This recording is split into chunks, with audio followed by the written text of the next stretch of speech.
You may not have known this, but Blender has some really cool 2D tools. I've been using it to illustrate a card game I'm making. To get started with Grease Pencil, we'll go to Add, Grease Pencil, then Blank. This adds a Grease Pencil object into our outliner. To do anything with it though, we need to change it from Object Mode to Draw Mode. In the Asset Browser down below, we have different brush options.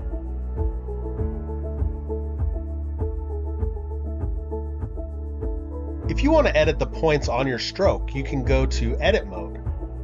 Very similar to 3D objects, we can select points, strokes, and segments. So just like in 3D, I can move these points around and scale them and rotate them. You can also go into Sculpt Mode. Sculpt Mode gives us some different brush options. For example, we can randomize our strokes. We can smooth our strokes. We can change the thickness. And we can grab strokes. Play around with the other options to see what works best for you. Sculpt Mode is a great way to alter your image without having to redraw it. So if I go to another frame and I move my drawing around, it's going to keyframe that. Let's jump back into Draw Mode. By default, our stroke placement is based on the origin of the object. So however I've orbited my viewport, it's going to draw parallel to where I'm looking. I can also draw on the surface of an object. To do that, I need an object, so I'm going to go to Object Mode and add in a mesh. Next, select the Grease Pencil object in the outliner, switch back to Draw Mode, and now I can draw right onto my model. This has some really great purposes. I can either use it to stylize a 3D model, or I can use it to guide me in making a 3D drawing.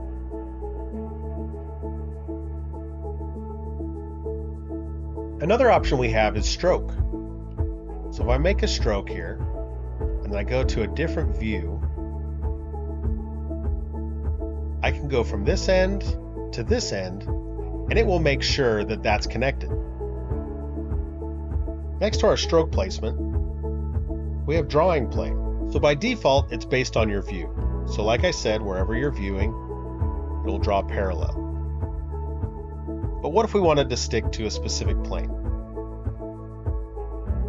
I can choose front, side, or top to make sure that it can only draw on those planes.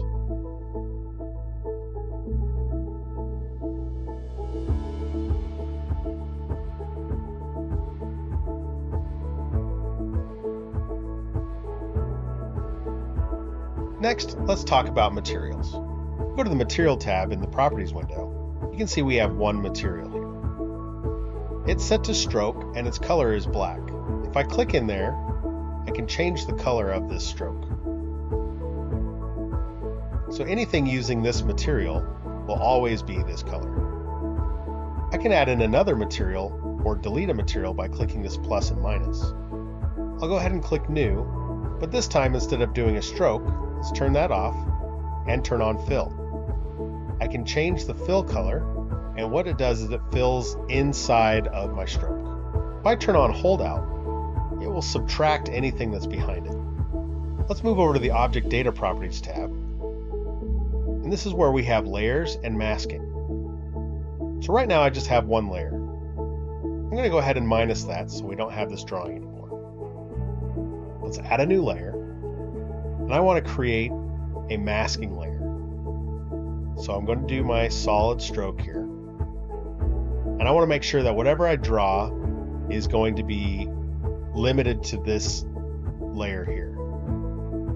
So I'll switch back to this material, but I'm going to go back to my layers and add a new layer. So the layer on the bottom, I'm going to double click that, call it mask. So now I can go ahead and draw, and it's going outside of the layer that I want to mask it.